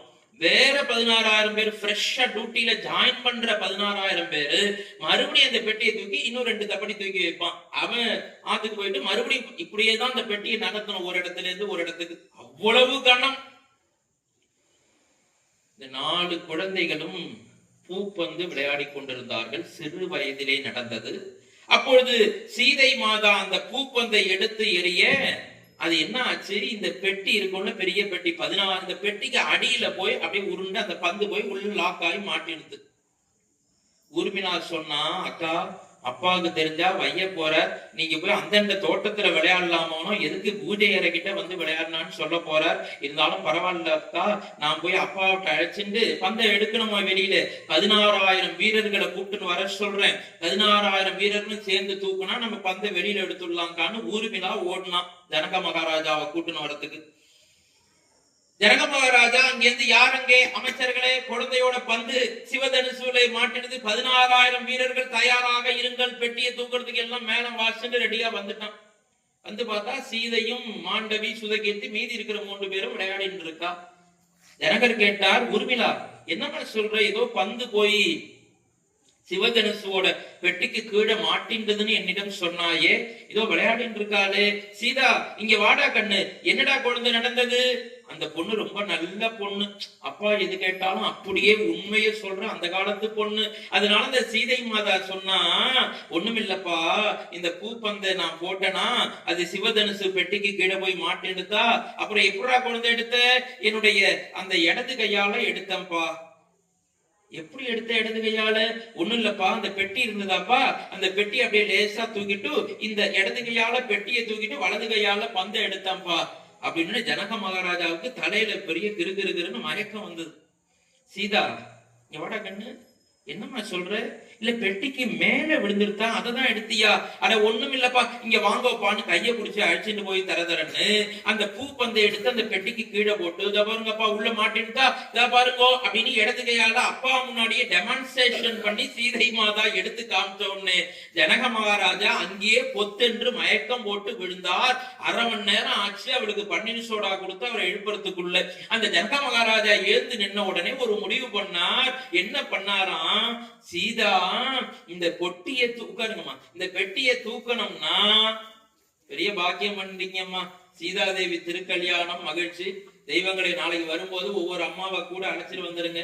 ஆனா தலைக்கு நான் 100 ரூபாய் 200 ரூபாய் பணம் தர மாட்டேன், நீங்களே அடைச்சிட்டு வந்துட்டு பிரசாதத்தை வாங்கிட்டு போங்க. ராமச்சந்திர மூர்த்திக்கு அன்பு குழந்தைகளே, அது போல சீதா மாதா அப்படி டெமான்ஸ்ட்ரேஷன் பண்ணி காமிச்ச உடனே அந்த ஜனக மகாராஜா முடிவு பண்ணார், யார் ஒருவர் இந்த சிவதனுசுவை வளைக்கிறார்களோ அவர்களுக்கே இந்த சீதாவை நான் திருமணம் செய்து கொடுப்பேன் என்று ஒரு முடிவுக்கு வந்தார்.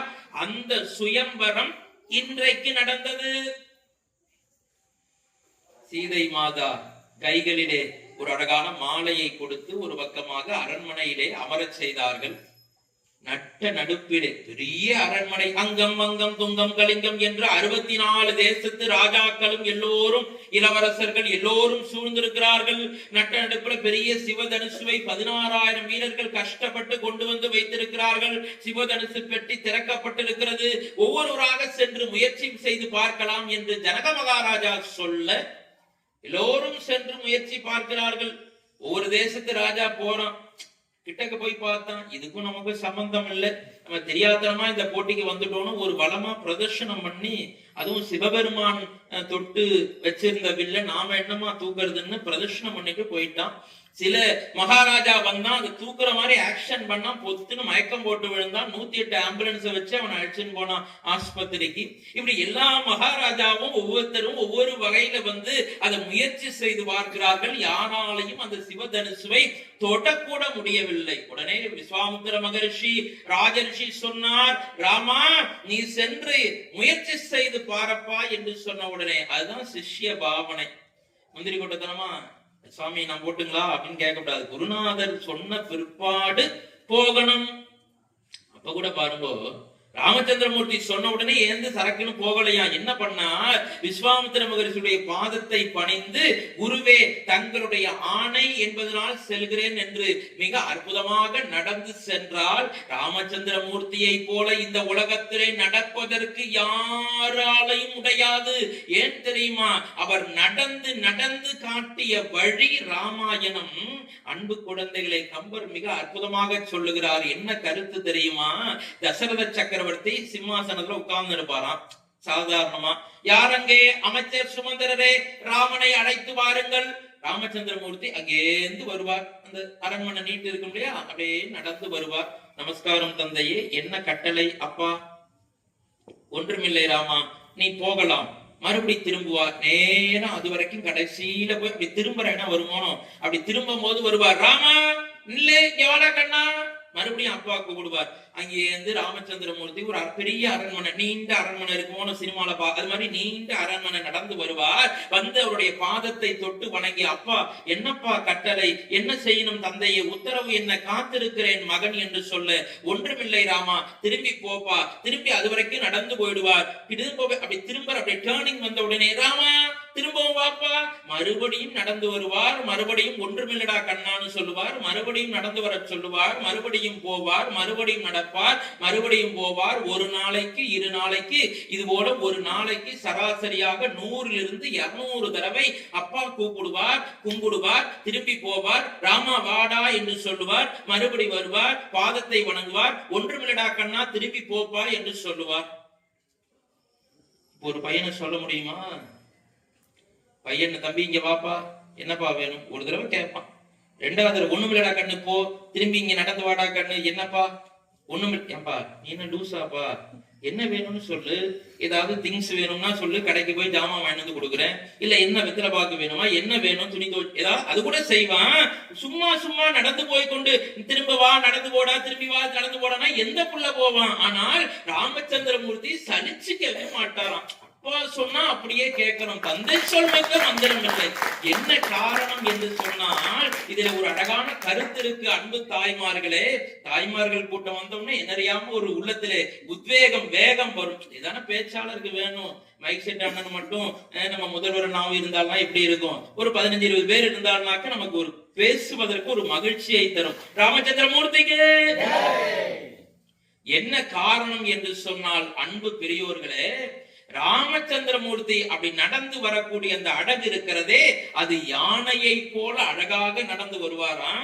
காளை மாட்டை போல நடந்து செல்வாராம். தசரத சக்கரவர்த்தி ஒவ்வொரு நாளும் ராமனுடைய அந்த நடை அழகை பார்ப்பதற்காக நடந்து வர சொல்லி போவாராம். இப்படிப்பட்ட ராமச்சந்திரமூர்த்தி அப்பாவுக்காக ஒரு தடவை இல்ல, எத்தனை தடவை வேணாலும் நடந்து நடந்து வருகிறேன் என்று சொன்ன ராமச்சந்திரமூர்த்தி மிக அற்புதமாக ராஜரிஷியினுடைய பாதத்தை வணங்கி உள்ளே சென்றார். எல்லோரும் பார்த்து கொண்டிருந்தார்கள், என்ன உற்று நோக்கி கொண்டிருந்தார்கள். இந்த சீதாவை இந்த உலகத்திலே திருமணம் செய்து கொள்வதற்கு செய்வதற்கு ஆளே இல்லையா? இந்த சிவதனுசுவை யாராலும் தொட முடியாதா? சிவதனுசுவை எடுத்து நான் ஏற்றுவதற்கு இந்த உலகத்திலே யாருமே இல்லையா என்று பொதுமக்கள் எல்லோரும் மிகவும் மனம் வருந்தி, இந்த வந்திருக்கான இந்த பிள்ளையாண்டானாவது இந்த வில்ல எடுத்துட மாட்டானா, இவர் யாரா இருக்கும்? பக்கத்துல ஒரு அம்மா கேட்கிறா, இது யார் தெரியுமா பார்வதி? ஏதோ தசரத சக்கரவர்த்தியோட பெரிய பிள்ளையா, நல்ல வாட்ட சாட்டமா ஜம்முன்னு இருக்கான். என்ன கொஞ்சம் சீதை மாதா சகப்பா இருக்கான், இந்த ஆளு கொஞ்சம் மானரமா இருக்கான், அது பரவாயில்ல உடுப்பா, இவனாவது வந்து இந்த மகாராஜாவாவது வந்து இந்த சிவதனுசுவை எடுக்கட்டுமே என்று எல்லோரும் உற்று நோக்கி கொண்டிருந்தார்கள். ராமச்சந்திரமூர்த்தி வந்தார். கம்பனை போல் எந்த கொம்பனால் ஓமை சொல்ல முடியும்? அந்த சாதாரணமாக சிவதனுசு அப்படி கீழே இருந்தது. அந்த சிவதனுசுவை லேசாக ராமச்சந்திரமூர்த்தி எடுத்தார். எது போல எடுத்தார் என்றால், ஒரு மலர் மாலையை எடுத்தால் எவ்வளவு பலத்தை பயன்படுத்துவோமோ அது மாதிரி எடுத்தாராம். அப்ப ராமச்சந்திரமூர்த்தியை பொறுத்த வரைக்கும் இந்த சிவதனுசு ஒண்ணுமே இல்ல, கணமே இல்ல. என்ன சொல்லுகிறார் கம்பர்? ஒரு ராமச்சந்திரமூர்த்தி அந்த சிவதனுசு அப்படி இடது கையால லேசா எடுக்கிறார். எதுக்காக எடுத்தார்னா, ஒரு பூமாலையை எடுத்தால் எப்படி எடுப்பாரோ அது போல எடுத்தார். எடுத்துட்டு அதை லேசா அப்படி வளைச்சார். வளைச்ச உடனே டமார்னு ஒரு சத்தம் கேட்டது. இப்பொழுது நான் சொற்பொழிவிலே 2 நிமிடம் உங்களுக்கு சொன்னேன். எல்லோரும் உற்று பார்த்து கொண்டே இருந்தார்கள். எல்லோரும் பார்க்க கம்பன் ரொம்ப அற்புதமாக சொல்லுகிறான். எடுத்தது பார்த்தனர், இற்றது கேட்டனர். அப்படி பார்த்து கொண்டே இருக்கின்ற பொழுது எல்லோரும் எடுத்துருவானா, எடுத்துட்டான்பா, எடுத்து அப்படிங்கிறதுல டமார் என்று ஒரு சத்தம் தான் கேட்டது. தேவர்கள் எல்லோரும் பூமாரி பொழிந்தார்கள். ராமச்சந்திரமூர்த்திக்கு, ராமச்சந்திரமூர்த்திக்கு, ராமச்சந்திரமூர்த்திக்கு. மிக அற்புதமாக தேவர்கள் எல்லோரும் பூமாரி பொழிந்தார்கள். ராமச்சந்திரமூர்த்தி மிகுந்த மகிழ்ச்சி அடைந்தார். சீதை மாதா உள்ளம் பூரிப்படைந்தார். இருந்தாலும் சீதை மாதாவுக்கு உள்ளுக்குள்ள ஒரு சின்ன ஒரு தயக்கம். என்ன தயக்கம்? நாம உப்பரிகையில நின்று பார்த்ததுமே ஒரு சுவாமி, அந்த சுவாமி இவராதான் இருப்பாரோ, ஒரு சின்ன தயக்கம் அல்லவா? இப்ப இல்ல பெண்களா இருந்தா குழந்தை ஸ்ரீதேவி கோச்சிக்கப்படாது, எங்க அக்கா பொண்ணுதான் கோச்சிக்கப்படாது, இப்போ உள்ள பொண்ணா இருந்தா யாராவன் அப்படின்னு பாக்குற மாதிரி பார்த்திருப்பா. ஆனா அப்ப உள்ள அந்த சீதை மாதா எல்லோரும் இருக்கின்ற பொழுது அப்படி தலையை தூக்கி அந்த யார் அந்த மணவகன் என்று பார்ப்பதற்கே அந்த அம்மா வெக்கப்பட்டாலாம். என்ன பண்ணாலாம், கையில நிறைய அப்பா நிறைய வளையல் பண்ணி போட்டிருக்கார். இந்த வளையல் என்ன பண்ணா இப்படி சரி பண்ணாலாம். சரி பண்ணும்போது அது கண்ணாடி வளையலும் கலந்து இருந்தது. வைரம், வைடூரியம், கல்லு, புஷ்பராக வளையல்கள் இருந்தாலும், வைரக்கல்லு வளையல் இருந்தாலும் அதுல கண்ணாடி வளையல்களும் கலந்திருந்த காரணத்தினாலே இந்த வளையல்களை 2 வளையல் அப்படி சரி பண்ற மாதிரி அந்த அம்மா அப்படி சரி பண்ணா. சரி பண்ணும்போது இந்த வளையலுடைய பிம்பத்திலே ராமச்சந்திரமூர்த்தியினுடைய இந்த அழகு இருப்பதை பார்த்து சீதை மகிழ்ச்சி அடைந்தாளாக.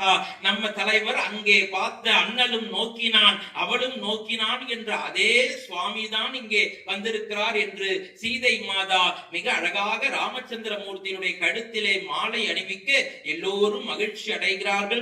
உடனே விஸ்வாமித்திர மகரிஷி தசரதன், நிறைய கதை இருக்க இடையில வேகமா சொல்லிடுறோம். தசரத சக்கரவர்த்திக்கு செய்தி அனுப்பினார். தசரத சக்கரவர்த்தி எல்லோரோடையும் சேர்ந்து வர ஜனக மகாராஜாவுடைய அந்த மிதிலாபுரி மிக அற்புதமான விழா கோலம் பூண்டது என்று பார்க்கிறோம். ராமச்சந்திரமூர்த்திக்கும் சீதா மாதாவுக்கும் லக்ஷ்மணனுக்கும் ஊர்மிளைக்கும் பரதனுக்கும் மாண்டவிக்கும் சத்ருகணனுக்கும் சுதகீர்த்தி என்ற 4வது பெண் குழந்தைக்கும் மிக அழகான முறையிலே 4 பெண் குழந்தைகளுக்கும் இங்கே அழகான முறையிலே, இன்னும் சொல்ல போனால் அதில் ஒரு குறிப்பு இருக்கிறது. இதற்கானால் ராமாயணப்படி பெரிய கம்பராமாயணத்தில் நமக்கு ஆதாரம் இல்லை. ஆனால் செவிவழி செய்தியாக தனி இலக்கியங்களிலே இது பாடப்பட்டிருக்கிறது. பங்குனி உத்திரத்தன்று ராமச்சந்திரமூர்த்திக்கும் சீதா பிராட்டியாருக்கும் இந்த திருமண வைபம் மிக அழகாக நடந்தது என்று பங்குனி உத்திரம் நன்னாளிலே நடந்தது. எல்லோரும் மகிழ்ச்சி அடைந்தார்கள். அன்பு குழந்தைகளை, பங்குனி உத்திரம் என்றால் நான் மிகவும் போற்றுதலுக்குரிய ஏகாம்பரநாத சுவாமி காஞ்சிபுரம், அந்த காஞ்சிபுரத்தில் இருக்கின்ற ஏலவார் குழலி அம்மைக்கும் ஏகாம்பரேஸ்வரருக்கும் அன்றைக்குத்தான் திருமணம், முருகப்பெருமானுக்கும் வள்ளி நாச்சியாருக்கும் அன்றைக்குத்தான் திருமணம், முருகப்பெருமானுக்கும் தெய்வானைக்கும் அன்றைக்குதான் திருமணம். இப்படி எல்லாம் நிரம்ப கருத்துக்கள். ஒவ்வொரு ஆலயத்திலே ஒவ்வொரு வகையிலே விழாக்கள் இருக்கிறது. அது போகட்டும். அதுபோல இந்த ராமச்சந்திரமூர்த்திக்கும் சீதை மாதாவுக்கும் மிக அற்புதமான முறையிலே பங்குனி உத்திரம் நன்னாளிலே திருமணம் நடைபெற்றது. நேராக ராமச்சந்திரமூர்த்தி அக்னியை 3 முறை வலமாக வந்தார். அம்மி மிதித்து அருந்ததி பார்க்க வேண்டும். யார் அருந்ததி? வசிஷ்டருடைய அந்த குல மனைவியாக, அந்த குலத்தை காப்பவளாக, வசிஷ்டரை தாங்குபவராக இருக்கிறவருடைய மனைவிதான் அருந்ததி மாதா. அந்த அருந்ததி மாதா தான் ஆகாயத்துல நட்சத்திரமாக மின்னுகிறாள். இப்பயும் கல்யாணம் போது வாத்தியார் கேட்பார், அருந்ததி பார்த்தேலா அப்படின்னா மேல பார்த்தா ஃபேன் சுத்தின்னு இருக்கும். கல்யாண மண்டபத்துக்குள்ள எங்க இருந்து பாக்குறது? சரி, அப்படியே 10 மணி 11 மணிக்கு காத்தால போய் பார்த்தாலும் வெளியில அந்த அருந்ததி என்ற நட்சத்திரம் தெரியாது. உடனே வாத்தியார் தெரியலங்க அப்படின்னு சொல்லக்கூடாது. நன்னா தெரியுது சுவாமி அப்படின்னு சொல்லணும். பகல்லையே அந்த அருந்ததி நட்சத்திரம் தெரியுமா? வசிஷ்டருடைய மனைவி பெயர் அருந்ததி. அதனால் ராமச்சந்திரமூர்த்தியும் சீதை மாதாவும் ஆகாயத்தை பார்க்கவில்லை. எழுத்த மாதிரி இருந்த குரு பத்னியான அருந்ததி மாதாவையே கண்களினால் கண்டு அந்த சடங்குகள் எல்லாம் முடித்தார்கள். அன்பு குழந்தைகளே, ராமச்சந்திரமூர்த்தி சீதை மாதாவுடைய கைகளை பற்றி நேராக தந்தையிடத்திலே சென்று தசரத சக்கரவர்த்தியினுடைய பாதத்திலே விழுந்து ஆசீர்வாதம் வாங்குவதற்காக சென்றார். தசரத சக்கரவர்த்தி எழுந்து நின்று ஜம்முன்னு போட்டோவுக்கு போஸ் கொடுக்க தயாரானார். கொஞ்சம் தூரம் சுவாமி கடந்து போனார். தசரதனே ஷாக் ஆனார். என்னடா அப்பன், நம்ம தான் தந்தை, நமக்கு நமஸ்காரம் பண்ணல, என்ன பண்ண போறார்? சரி பரவாயில்ல. பக்கத்துல வசிஷ்டர் என்னார், ஓ ராமன் எப்போதுமே தந்தை சொல்லுக்க மந்திரம் இல்லை என்று சொன்னாலும் அப்பாவிட ஒரு பக்கம் குருநாதர் முக்கியம் இல்லையா? ஓ வசிஷ்டர்கிட்ட போய் நமஸ்காரம் பண்ண போறாருன்னு தசரதன் நினைத்து கொண்டே இருந்தார். வசிஷ்டரிடத்திலே ராமனும் சீதையும் கைகளை பற்றி பாதத்திலே வணங்குவார்கள் என்று எல்லோரும் காத்திருக்க வசிஷ்டரையும் சுவாமி கடந்து போனார். பக்கத்துல விஸ்வாமித்திர மகரிஷி நின்றார். ஓ இந்த திருமணம், அவரும் குருநாதர் தானே, அதனால அந்த குருவை நமஸ்காரம் செய்வதற்காக போகிறானா ராமன் என்று எல்லோரும் பார்த்திருக்க விஸ்வாமித்திர மகரிஷியும் கடந்து போனார். கடைசியாக கோசலை மாதா நின்று கொண்டிருந்தார். ஓ 1000 இருந்தாலும் தாயை சிறந்த கோயிலும் இல்லை என்று ராமச்சந்திரமூர்த்தி நமக்கு பாடம் புகட்ட போகிறார் போல இருக்கு என்று எல்லோரும் பார்த்து கொண்டிருக்க கோசலை மாதா நின்று கொண்டிருந்தால் ராமனும் சீதையும் சென்று அந்த கோசலை மாதாவுடைய பாதத்தை பணிந்து வணங்கவில்லை. அவரையும் கடந்து போனார்கள். அங்கே கைகேயி என்னை நின்றிருந்தால் கைகேயி மாதாவுடைய பாதத்தை பற்றி ராமச்சந்திரனும் சீதா பிராட்டியாரும் முதலாக வணங்கினான். ஏன் தெரியுமா? இந்த கைகேயி என்னை புனிதமானவள் என்பதை உலகத்திற்கு சொல்லுவதற்காக. நாம் நினைத்துக் கொண்டிருப்போம் கைகேயி ரொம்ப கொடியவள். கம்பன் சொல்லுகிறான், தாய்மார்களே, தூய சிந்தையால் கைகேயி. அவள மாதிரி ஒரு அம்மா பார்க்க முடியாது. சின்ன 2வது மனைவிதான். பெற்ற அன்னை கோசலை மறந்துடக்கூடாது. கைகேயி சிற்றன்னை, சித்திதான். ஆனாலும் ராமனை வளர்த்தது முழுவதும் கைகேயி. அதனால் கைகேயினுடைய பாதத்திலே விழுந்து வணங்கி எல்லோரும் அரண்மனையை நோக்கி வருகிறார்கள். இடையிலே பரசுராமருடைய இந்த கதை எல்லாம் இருக்கிறது, நேரம் இல்ல. அப்படி எல்லோரும் இந்த அயோத்தியாவிலே இருக்கின்ற பொழுது தசரத சக்கரவர்த்தி ஒரு நாள் கண்ணாடிக்கு முன்னாடி நின்று அலங்காரம் செய்து கொண்டார். அரண்மனை அந்த சபைக்கு போகணும். அப்படி கண்ணாடிக்கு முன்னாடி நின்று அலங்காரம் செய்கின்ற பொழுது தாய்மார்கள் பயப்படணும். சரியா 1 hour தான். இவ தமிழ் வாத்தியார் ஆரம்பிச்சாரு, எஞ்சி போறதுக்கும் மனசு இல்ல, உட்காரவும் கால் வலிக்குது, எப்ப முடிப்பாருன்னு தெரியலையேன்னு பயப்பட வேண்டாம். 1 hourல அடிச்சு எரிஞ்சிரும், கவலைப்படாதீங்க. அந்த தசரத சக்கரவர்த்தி கண்ணாடிக்கு முன்னாடி நின்று தன்னைத்தானே அழகு பார்த்து கொண்டார். அப்பொழுது உங்களுக்கு தெரியும், கண்ண மூலம், இது கண்ணம், இந்த கண்ணத்துல இருக்கிற மூலம், இந்த ஆண்கள் விருதான்னு சொல்லுவோம். சும்மா இன்னைக்கு இப்படி ஸ்டைல் இப்படி வச்சுக்கிறோம் இல்லையா? கண்ண மூலம்னு பேரு. இந்த கண்ண மூலத்துல தசரத சக்கரவர்த்தியோட இவ்வளவு தூரம் கல்யாணம் மாட்டு பொண்ணெல்லாம் வந்தாச்சு. ஆனாலும் கருகருன்னு என்று தலைமுடியை உடையவர் தசரத சக்கரவர்த்தி. ஒரே ஒரு முடியானது நரைத்து போய் இந்த காது கிட்ட இருந்தது. தசரத சக்கரவர்த்தி பார்த்தார், நமக்கு வயசாயிட்டா, இத்தனை நாளும் நரைக்காத முடி இன்றைக்கு ஒரே ஒரு தலைமுடியானது இந்த கண்ண மூலத்திலே காதுக்கு பக்கத்திலே தசரத சக்கரவர்த்திக்கு நரைத்து போயிருந்ததே. அது எதனால் என்று சொன்னால் கம்பனை போல ஒரு ஓமை சொல்ல முடியாது. அன்பு குழந்தைகள், இதெல்லாம் ரசிக்கணும். நம்ம கதை எல்லாருக்கும் தெரியும். என்ன சொல்றார் கம்பர்? ராவணன் ஆங்கிடைத்த தீமைதான் ஆங்கொரு வெளுத்தது ஓர் மயிர். மன்னிக்கணும், இப்படிதான் கம்பன் சொல்றார். மயிருங்கிற அந்த வார்த்தையை தான் பயன்படுத்துறார். நாம திட்டத்துக்கு பயன்படுத்துறோம், அதை விட்டுருங்க. மயிர் என்ற அந்த வார்த்தையை தான் கம்பன் பயன்படுத்துகிறான். வள்ளுவரும் பயன்படுத்துகிறார். மயிர் நெய்ப்பின் உயிர் வாழா கவரிமான் என்று பயன்படுத்துகிறார். சரி, அது போகட்டும். ஏன் இந்த ஒரே ஒரு தலைமுடி தசரத சக்கரவர்த்திக்கு நரைத்து போயிருந்தது என்று சொன்னால், இவரா நரைச்சுக்கலையா? இவருக்கு பித்தம் சார், காபி நிறைய குடிப்பார், அதனால நரைக்கலையா? ராவணன் செய்த தீமைதான் ஆங்கோரு வெளுத்தது ஓர் மயிர்.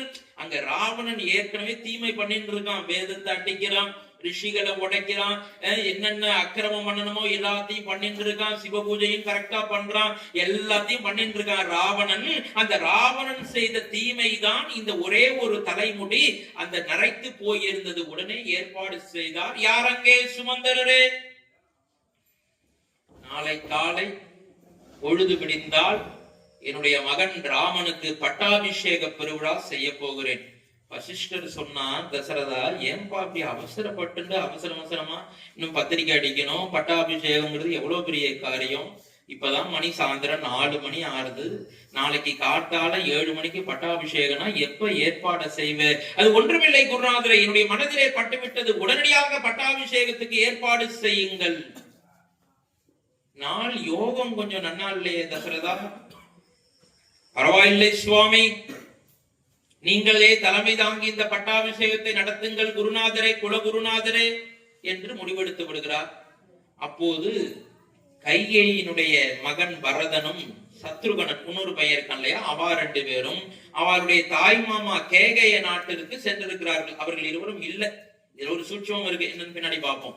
இவர்கள் இருவரும் இல்லாத நேரத்திலே இந்த பட்டாபிஷேக ஏற்பாட்டை தசரதன் மிக விரைவாக செய்கிறான்.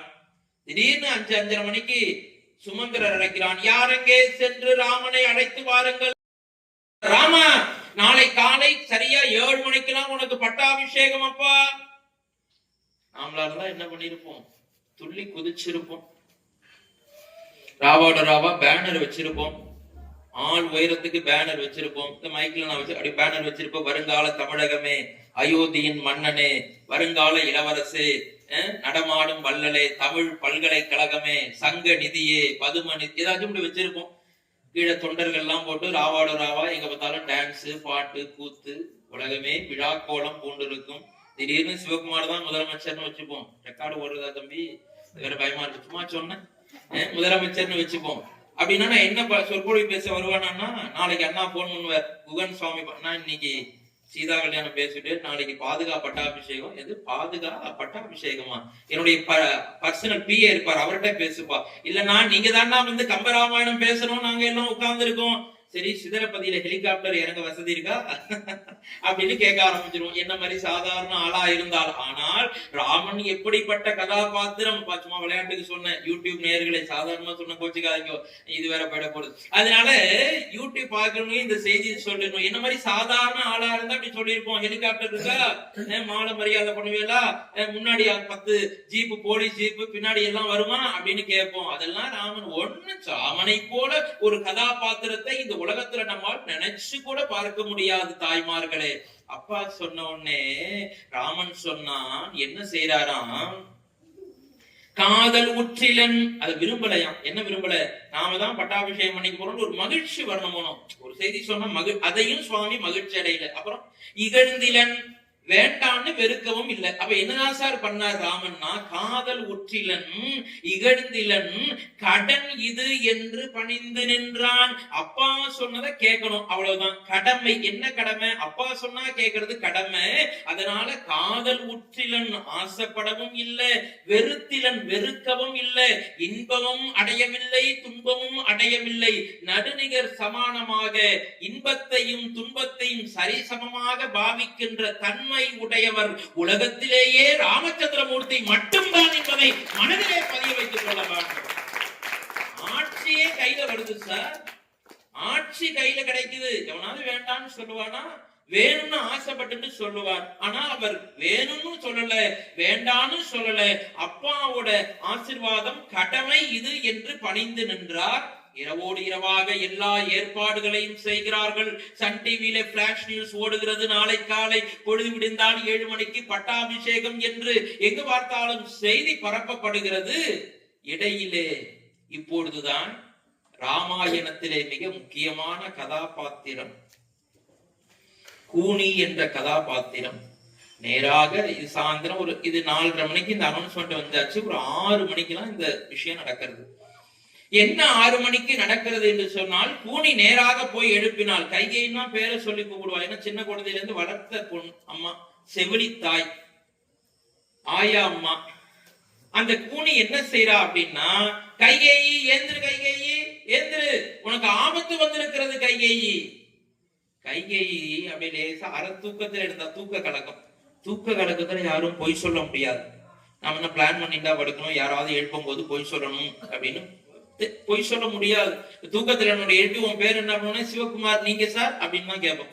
தூக்கத்துல உண்மையதானே சொல்ல முடியும். அதனால அந்த கையை அப்படி பரண்டு படுத்தால், என் மகன் ராமன் இருக்கின்ற பொழுது எனக்கு என்ன ஆபத்து வரப்போகிறது கூனி, யார சார் சொல்லுவாரு? கைகேயி மனதளவுல யார தன்னுடைய மகனாக நினைத்துக் கொண்டிருக்கிறாள்? ராமனைத்தான் நினைத்துக் கொண்டிருக்கிறார். தான் பெற்ற பரதனை சொல்லல. என் மகன் ராமன் இருக்கின்ற பொழுது எனக்கு என்ன ஆபத்து வரப்போகிறது கூனி, ஏன் பிதற்றுகிறாய்? கூனி சொன்னால், கைகேயி நாளை காலை 7 மணிக்கு ராமனுக்கு முடிசூட்டு விழா, பட்டாபிஷேக பெருவிழாவை தசரதர் அறிவித்து விட்டார். அப்படியா கூனி, இந்தா என்னுடைய கழுத்திலே இருக்கின்ற முத்து மாலையை உனக்கு பரிசாக தருகிறேன், வைத்துக்கொள். தூக்கி விட்டு எறிஞ்சா கூனி. இந்த முத்து மாலைய பரிசா வாங்குறதுக்காகத்தான் நான் உன்னிடம் இந்த செய்தியை சொன்னேனா? இந்த முத்து மாலையை தூக்கி எறிஞ்சா. கைகேயி முட்டாள்தனமா பேசாது. ராமன் நாளைக்கு ஆட்சியில வந்து உட்கார்ந்துட்டா, நீயும் உன் மகன் பரதனும் உன் மாட்டுப்பொன் மாண்டவியும் கை கட்டி அவ முன்னாடி வாய் பொத்தி நிற்கணும் அப்படிலாம் சொல்லாத. ராமன் என்னுடைய மகன். எவ்வளவோ சொல்லி பார்க்கிறா. கரைத்தால் கல்லும் கரையும் என்பதை போல கூனி கொஞ்சம் கொஞ்சமாக அவருடைய மனதை மயக்கி பேசி கடைசியா சொல்றா கைகை, இப்ப நான் என்ன பண்ணணும் சொல்லு. அந்த நிலைக்கு கொண்டு வந்துடுறா. இப்ப கூனி சொன்னா, உன் ஆத்துக்காரர் இருக்காரே தசரத சக்கரவர்த்தி, ஆமா, அவர் ஏற்கனவே உனக்கு 2 வரம் தருவதாக சொன்னார். அதுக்கு ஒரு பெரிய கதை இருக்கு. சம்பாசுர போர், சம்பாசுரன் ஒரு அசுரன் இருந்தான். தசரத சக்கரவர்த்தி போர் செய்ய போனார். கைகேயி மாதா தன்னுடைய அந்த அச்சாணி கையிலுகின்ற பொழுது தன்னுடைய சுண்டு விரலை வைத்து தேரை செலுத்தி தசரதனுக்கு வெற்றி வாகை சென்றால், உடனே தசரதன் கைகேயி உனக்கு 2 வரத்தை நான் தருகிறேன், கேட்பாயாக என்று சொன்னால், இப்ப இருக்கிற சாதாரண தாய்மார்களா இருந்தா அப்பயே வரத்தை கேட்டிருப்பாங்க. அது ஒண்ணு இல்லத்தான், எனக்கு வயிறு அட்டிகை ஒண்ணு வாங்கி கொடுங்க ஜிஆர்டில. அப்புறம் நேரா காஞ்சிபுரம் அழைச்சிட்டு போய் நல்ல 1 ஜான் அளவுக்கு கரை போட்ட மாதிரி ஒரு 50,000 ரூபாய்க்கு ஒரு பட்டு புடவை, இல்ல 1,50,000 ரூபாய்க்கு ஒரு பட்டு புடவை வாங்கி கொடுங்க அத்தான்னு 2 வரத்தையும் அன்னைக்கே கேட்டு முடிச்சிருப்பா. ஆனா இந்த கைகேயி என்ன பண்ணா, அத்தான் சுவாமி, இந்த 2 வரத்தை நீங்கள் தந்ததற்கு நன்றி, இப்பொழுது கேட்க சொன்னால் கூனி என்ன கேட்கணும்? உன்னுடைய மகன் பரதன் இந்த நாட்டை ஆள வேண்டும், அப்புறம் ராமன் 14 ஆண்டுகள் காட்டுக்கு போக வேண்டும், இதை கேட்பாயாக என்று சொல்லி கூனி சென்று விடுகிறாள்.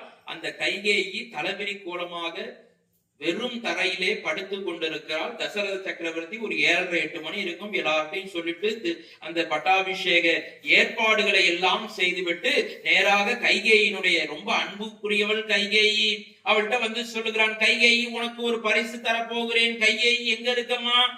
வாட்டு கீழே படுத்து உருட்டுட்டு இருக்கா வெறும் தரையில. என்ன ஆயிற்று கைகேயி? உடம்பு சரி இல்லையா? மருத்துவரை அழைக்கட்டுமா? ஒன்றுமில்லை, உனக்கு ஒரு மகிழ்ச்சியான செய்தி சொல்ல போகிறேன். என்ன? நாளை காலை 7 மணிக்கு பொழுது விடுந்தால் நம்முடைய மகன் ராமனுக்கு பட்டாபிஷேகம். அதைத்தான் உன்னிடம் சொல்ல போகிறேன். எனக்கு அந்த பட்டாபிஷேகத்தில் உடன்பாடு இல்லை. என்ன சொல்லுகிறாய் கைகேயி? நீங்கள் எனக்கு முன்பு தர வேண்டிய 2 வரத்தை இப்பொழுது கொடுங்கள். என்ன வேண்டும் வரம் என்று சொல்ல. பரதன் இந்த நாட்டை ஆள வேண்டும், ராமன் 14 ஆண்டுகள் காட்டுக்கு போக வேண்டும் என்ற வரத்தை கேட்கிறாள். தசரதன் மயங்கி போய் பொத்தென்று விழுகிறான். கைகேயி நீயா இந்த வரத்தை கேட்கிறாய்? உன்னுடைய மகன் ராமன் என்றுதானே நீ சொல்லுவாய், பரதன் என்று கூட ஒரு நாளும் சொல்ல மாட்டாயே கைகேயி. அது மட்டுமல்ல, உனக்கு நினைவிருக்கிறதா, சீதைக்கும் ராமனுக்கும் திருமணம் நடந்த பொழுது தான் பெற்ற கோசலையை வணங்காத ராமன் உன்னுடைய பாதத்திலே வந்து விழுந்துதான் வணங்கினானே கைகேயி. அப்படிப்பட்ட ராமனையா நீ காட்டுக்கு போக சொல்ல போகிறாய்? முடியாது, நீங்கள் வரத்தை தந்தே ஆக வேண்டும். இதற்கு பின்னால் ஒரு அற்புதமான தத்துவ கருத்து இருக்கு. நீங்க வேகமா போறதுனால நாளைக்கு அந்த ஞாபகம் வச்சுக்கோ. ஏன் கைகேயி வரம் கேட்டால் அதை நாளைக்கு சொல்லிட்டு தான் நம்ம பாதுகாப்பட்ட அபிஷேகம் ஆரம்பிக்க போறோம். கைகேயி 2 வரத்தை கேட்க கடைசியாக தசரதன் ஒரு முடிவுக்கு வருகிறான். கைகேயி, ஒரு சின்ன உடன்படிக்கை பண்ணிப்போம். என்ன? நீ கேட்ட 2 வரத்துல ஒன்ன கொடுத்துடுற. என்ன? பரதன் இந்த நாட்டை ஆளட்டும். அப்புறம் ராமன் காட்டுக்கு போகாம அவன் பாட்டு ஏதாவது அரண்மனையில ஒரே ஒரு ஏசி ரூம் கொடு, நானும் ராமனும் ஒரே ரூம்ல அப்படி எங்கேயாவது காட்டு பக்கத்துல இல்ல எங்கேயாவது மாட்டுக்கோட்டா பக்கத்துல ஒரு ரூம்ல நாங்க 2 பேரும் இருந்துக்கிறோம். பரதன் இந்த நாட்டை ஆளட்ட முடியாது என்று கைகை விடாப்பிடிவமாக சொல்ல பக்கத்திலே வசிஷ்டரை அடைத்தார். இவள் கேட்ட 2 என வாக்கு தவறாதவர் தசரத சக்கரவர்த்தி. இப்பயா இருந்தா டாடா சுமோட 2 ஆள் 10 ஆளை வர வச்சு கைகேயை பேக் பண்ணிடான்னு சொல்லிருப்பான் இல்லையா? எங்கேயாவது தட்டவாளத்துல தூக்கி போட்டுருப்பான்னு சொல்லிருப்பான். தசரத சக்கரவர்த்தி வாக்கு தவறாதவர். அதனால் சொன்னார், வசிஷ்டர் அழைச்சு சொன்னார், இவள் கேட்ட 2 வரத்தை யாம் தந்தோம். ஆனால் இன்று முதல் இந்த கைகேயி என்னுடைய மனைவியும் அல்ல, இவருடைய மகன் பரதன் எனக்கு மகனும் அல்ல என்று சொல்லி மூச்சரைச்சு கீழே கோமா ஸ்டேஜ் மாதிரி கீழே பொத்தென்று விழுந்தார். எதன் காரணம் என்று சொன்னால், தசரதருக்கு தெரியும், ராமன் நம்மை விட்டு பிரிந்து போய்விட்டால் என்னுடைய உயிர் பிரிந்து போகும் என்று சிரவணனுடைய தாய் தந்தையர் ஒரு சாபம் கொடுத்திருக்கிறார்களே, அது ஞாபகம் வந்தது. ஆகவே என்ன பண்ணான்? பொத்தென்று கீழே விழுந்தால் கைகேயி, யாரங்கே அமைச்சரை அழைத்து சுமந்திரரைத்து ராமனை அழைத்து வாருங்கள் என்று சொல்ல ராமச்சந்திரமூர்த்தி வந்தார். ராமன்ட்ட என்ன சொன்னாலாம் கைகேயி? ராமா, ஆதிசூடு உலகமெல்லாம் பரதனே ஆள, நீ சென்று தாழரும் சடைகள் தாங்கி புழி வெங்கானம் நன்னி புண்ணிய துறைகள் ஆடி 7 ஆண்டின் வா என்று இயம்பினான். அரசன் என்றால் ரொம்ப அற்புதமா கம்பன் சொல்றார். நீ என்ன பண்ணு ராமா, காட்டுக்கு போ, புண்ணிய துறைகள்லாம் போய் நரி நீர் எல்லாம் குடிச்சுட்டு என்ன பண்ணு, 7 7 into 2 எத்தனை வருஷம்? 14 ஆண்டுகள். 7 ஆண்டின் வா என்று இயம்பினான். தசரதன்னு சொல்ல. அரசன் என்றால் என்ன காரணம்னா, அன்பு தாய்மார்களே, பழங்காலத்துல அரசன் சொன்னா சொன்னதுதான்.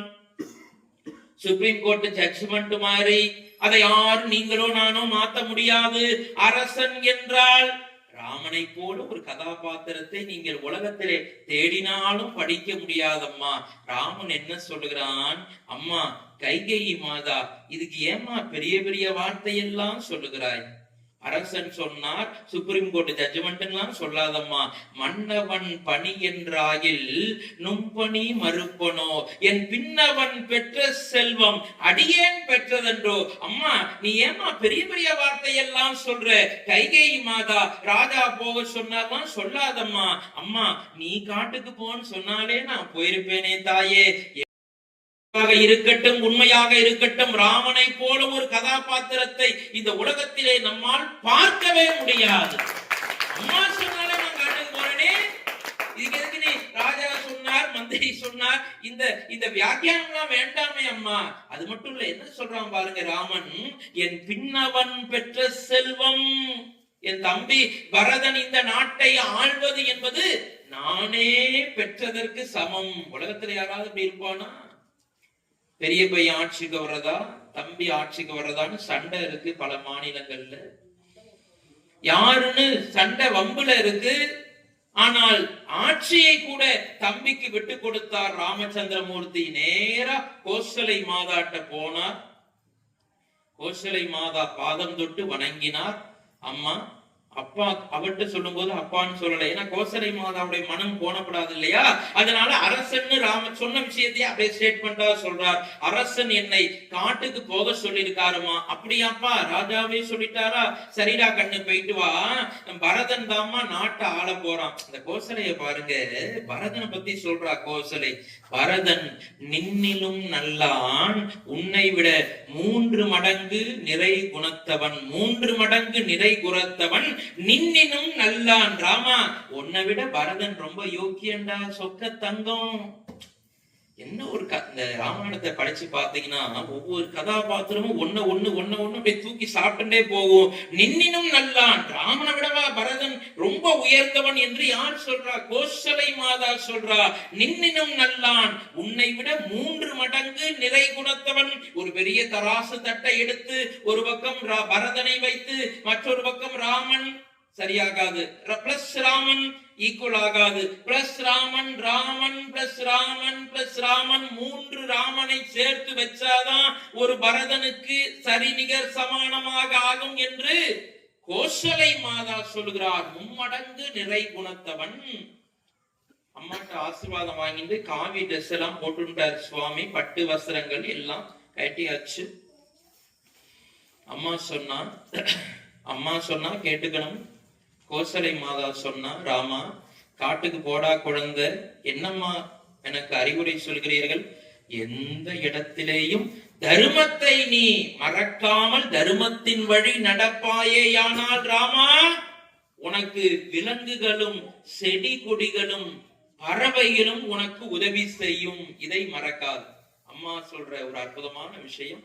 அதுபடி ராமச்சந்திரமூர்த்தி போனார். தம்பி லக்ஷ்மணன் செய்தி தெரிந்தது. லக்ஷ்மணன் நிறைய கதை இருக்கு. லக்ஷ்மணன் போர்கோலம் பூண்டார்.